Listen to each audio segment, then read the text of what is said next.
সকালবেলা ঘুম থেকে উঠে যেমনভাবে ডেইলি কাজবাজ করি তেমনই কিন্তু কাজবাজ করছিলাম। আর আজকে আমি ভয়েস ওভারটা করছি, আমার বেশ একটু সমস্যাই হচ্ছে বন্ধুরা। কেন তা তোমাদেরকে বলছি, তোমরা আশা করি বুঝতে পারবে। কারণ হলো আমার মন মানসিকতা কিছুই কিন্তু ভালো নেই বন্ধুরা, তোমাদেরকে কি বলবো। আমি বিয়ে করেছি অনেকটা দূরে বন্ধুরা, আর বাপের বাড়ি থেকে কিন্তু আমার সম্পর্ক তেমন একটা ভালো নেই। আর আমি এখন যেখানে আছি সেখানে কিন্তু আমার বাপের বাড়ির সাথে আমার এখনও কোনো কথাবার্তা আলাপ আলোচনা কিছুই কিন্তু হয় না। আমি বলি না বা তারাই বলে না, তাই বললো, সেটাও একটা বড় স্টোরি, সেটা অন্য কোনো দিন তোমাদের সাথে শেয়ার করব।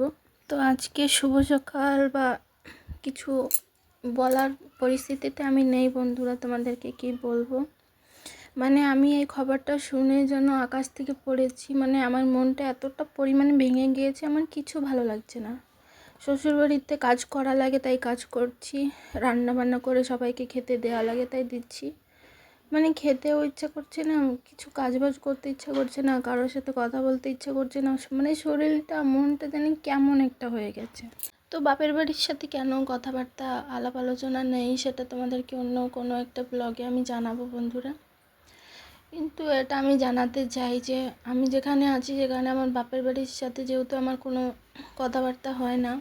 আমার যে নিজের ঠাম্মা, আমি যার এত যত্ন করেছি মেয়েবেলায়, যার কাছেই আমি ঘুমাতাম, যার সাথে সব কথা শেয়ার করেছি, একসাথে ভাত খাওয়া, জানো তো বন্ধুরা, বাবা মা দিদি বোন সব এক জায়গায় বসে ভাত খেত, আর ঠাম্মার আমি আলাদা এক জায়গায় বসে ভাত খেতাম।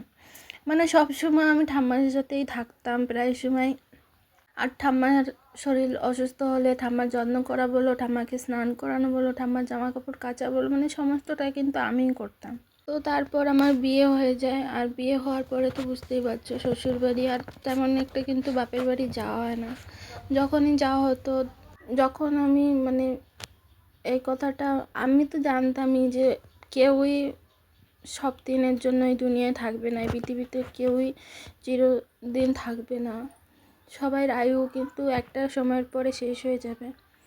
তো এই কথাটা আমি জানতাম, কিন্তু আমার ঠাকুমার আয়ুটা যে এত তাড়াতাড়ি ভগবানটা কেড়ে নেবে, আমি ঠাকুমার সাথে বিয়ের পরে আমি এখনও কথা বলতে পারিনি। আমি কি বলবো, তোমাদের সাথে শেয়ার করবো কি আমার মনটা এত খারাপ লাগছে। দেখতে পাচ্ছ বন্ধুরা, আমি কাজবাজ করছিলাম সংসারে, আমি কিন্তু এখনও কিছু জানতাম না যে আমার ঠাম্মার এমন কিছু হয়েছে বা কিছু। আমি কিছুই, সত্যি কথা বলতে আমি কিছুই জানতাম না। আমি যেভাবে ডেলি কাজবাজ করি সেভাবেই কিন্তু কাজবাজ করছিলাম।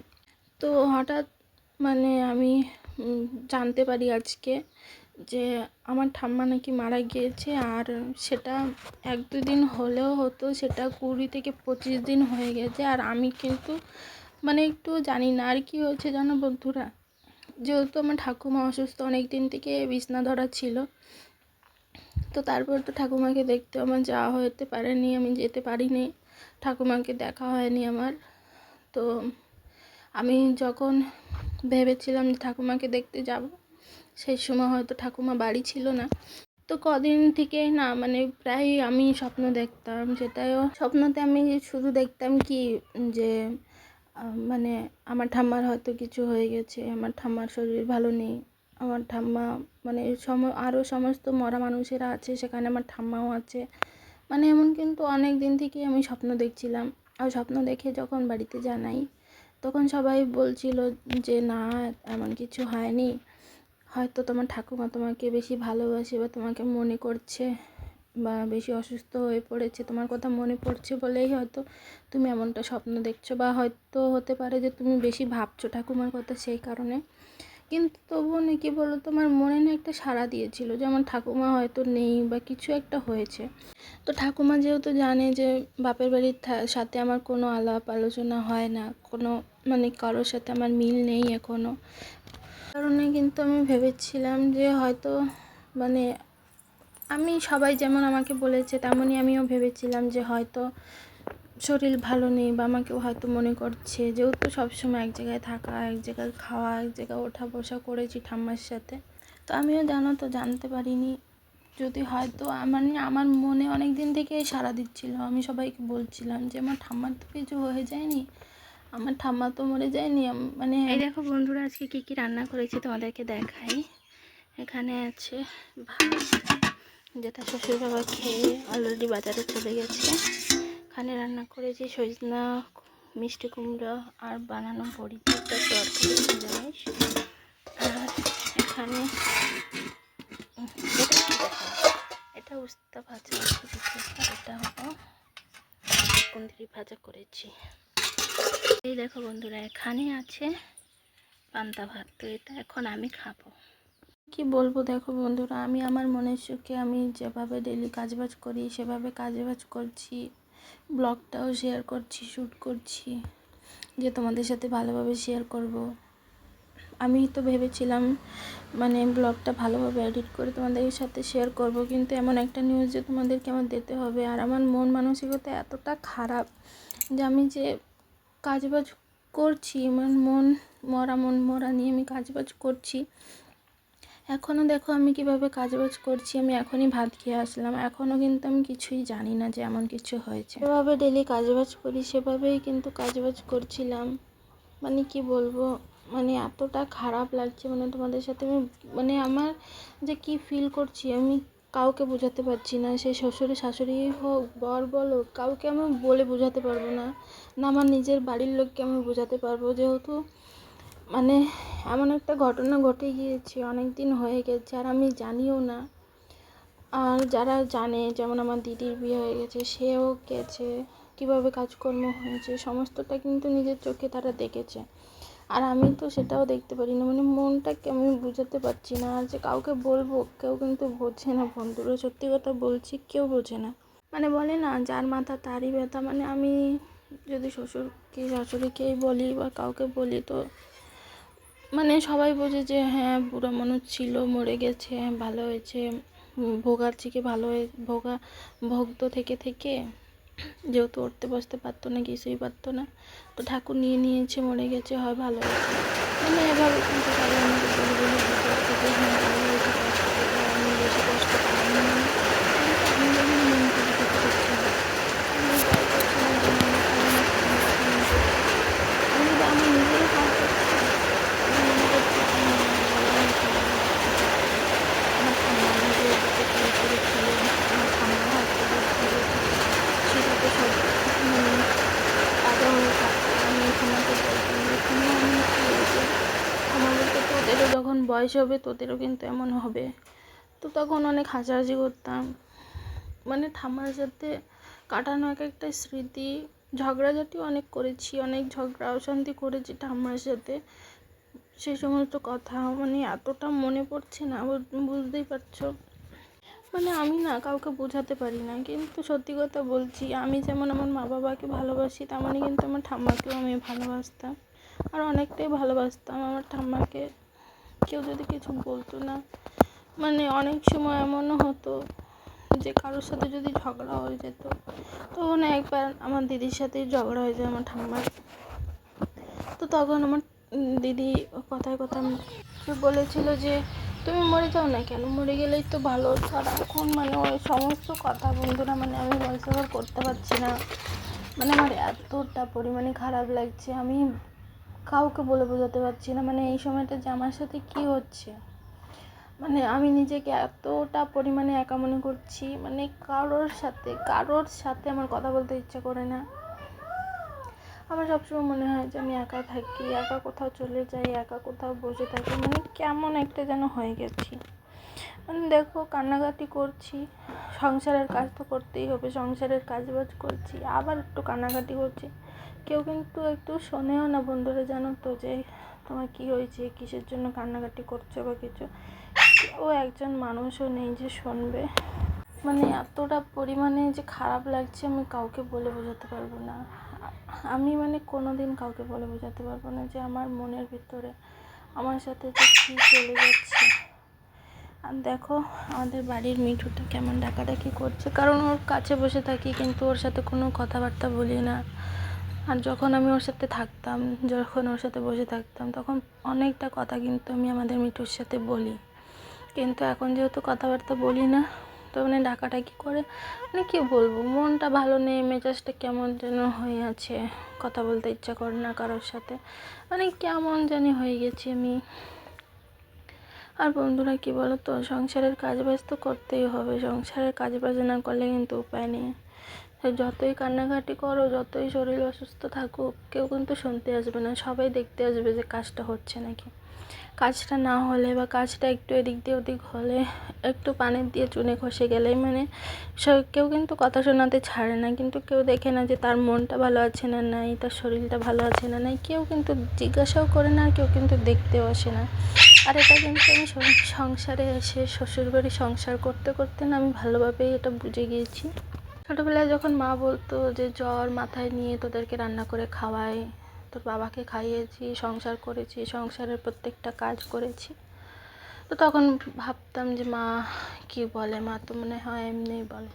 কিন্তু এখন যে সমস্ত কিছু ঘটনা যখন নিজের উপর দিয়ে যাচ্ছে না, তখন ভালোভাবে বুঝতে পারছি যে মানে এই জ্বালা যে কী জ্বালা, মানে কাউকে বোঝানোর মতো নেই, জানো তো বন্ধুরা, কাউকে বলে বোঝাতে পারবো না। আমার মিঠুটা অনেক ডাকাডাকি করছে, তোমরা একটু ইগনোর করো। মানে কি বলবো, অবলা প্রাণী তো, ওদেরকে বকাবকি করলেও বোঝে না। মানে আমি যে সংসারের কাজবাজ করছি, কখন কোন কাজটা করছি, আর এখন তো কদিন হলেই বিকালবেলা থেকে ঝড় বৃষ্টি হতে শুরু করে দেয়, আর একটু সন্ধ্যা হতে হতেই সেই তুমুল বৃষ্টি আরম্ভ হয়ে যায়, মানে প্রচণ্ড পরিমাণে বৃষ্টি হয়, তারপরে কারেন্টটাও কেটে থুয়ে দেয়। মানে কি বলবো, মানে যা তা অবস্থা হয়ে আছে এখন, দেখতে পাচ্ছ এখন রোদ বেরিয়েছে, তোমাদেরকে দেখালাম অন্ধকার করে, মানে এতটা পরিমাণে বৃষ্টি হয়ে গেছে। আমরা তখন মানে দরজা জানলা আটকে আমি ভিতরে ছিলাম, এত পরিমাণে মেঘে ডাকাডাকি করছে, আর আমি কিন্তু মেঘকে ডাকলে আমি কিন্তু প্রচণ্ড পরিমাণে ভয় পাই। তো দেখো তারপরে রান্নাঘরের তো যা তা অবস্থা, জলমল পড়ে কি অবস্থা হয়েছিল, সমস্তটা আবার আমাকে লেপা মোছা করতে হবে।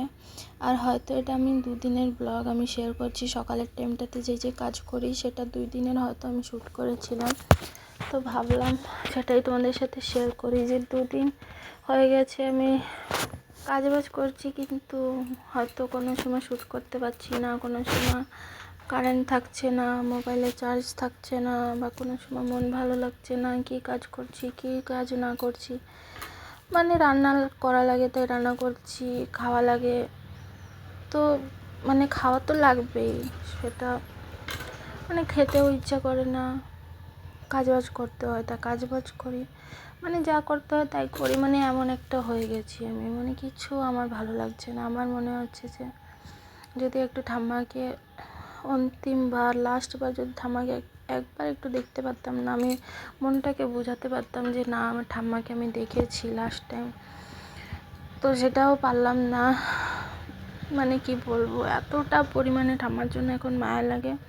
ওই মানুষ ঠিকই বলে, যখন থাকে তখন মানুষ হয়তো কদর করে না, আর যখন মানুষ না থাকে তখন কদর করে আর সে ফিরেও আসবে না, বা সে আর কোনো দিন আমার সাথে কথাও বলবে না, কোনো দিন আর ঝগড়াও করবে না, কোনো দিন আমার নাম ধরে ডাকবেও না। মানে এমন মাঝে মাঝে না আমার কানটা বাজে যে আমার ঠাম্মা কেমন আমাকে ডাকতো না, সেই ডাকটা আমি কানে শুনতে পাই, মানে আমি মনটাকে বোঝাতে পারছি না।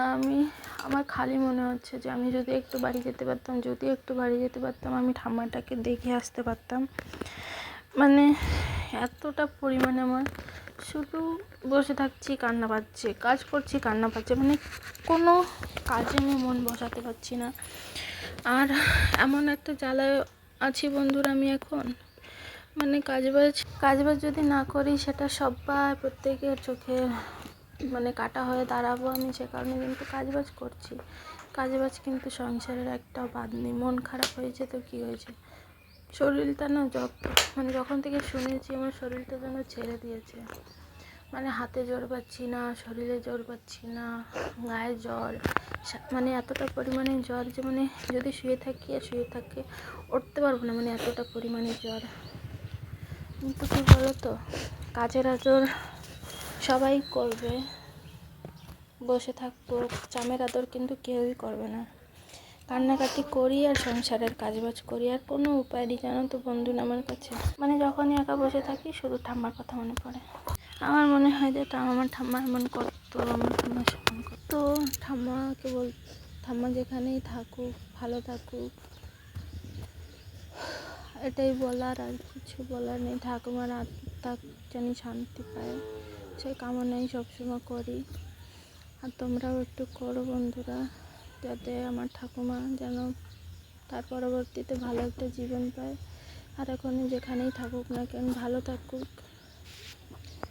তো সংসার তো এভাবেই চলে, তাই না বলো? কেউ আসবে কেউ যাবে, কিন্তু যেই মায়া কাটানোটা, এটা কিন্তু মানে সম্ভব হয় না এত জলদি, তো মোটেও সম্ভব না যে কারোর মায়া কাটানো। অনেকে তো বাড়ির থেকে এত দূরে থাকা, তারপরে যদি এমন একটা খবর শুনতে পাই, কার ভাল লাগে বলো তো বন্ধুরা? কান্নাকাটি করি আর কাজবাজ করি, এটাই আমার জীবন, এটাই করতে হবে, আর কিছু করার নেই। তো মানে ঠাকুমার কথা তো সব দিনই মনে থাকবে, মনে পড়বে। আর ঠাকুমাকেও জানি, ঠাকুমাও হয়তো আমাদেরকে উপর থেকে দেখছে, আমাদেরকে আশীর্বাদ করছে। তো ঠাকুমা, তোমার কথা অনেক মনে করি আমরা। তুমি যেখানেই থাকো ভালো থাকো। আর আজকের মতন এই ভিডিওটা আমি এখানেই শেষ করছি বন্ধুরা। আশা করছি তোমাদের ভালো লাগবে, আর যদি ভালো লাগে আমার চ্যানেলটাকে একটু সাবস্ক্রাইব করে আমার পাশে থেকো। তোমাদের সাপোর্ট ও ভালোবাসা কিন্তু খুবই দরকার।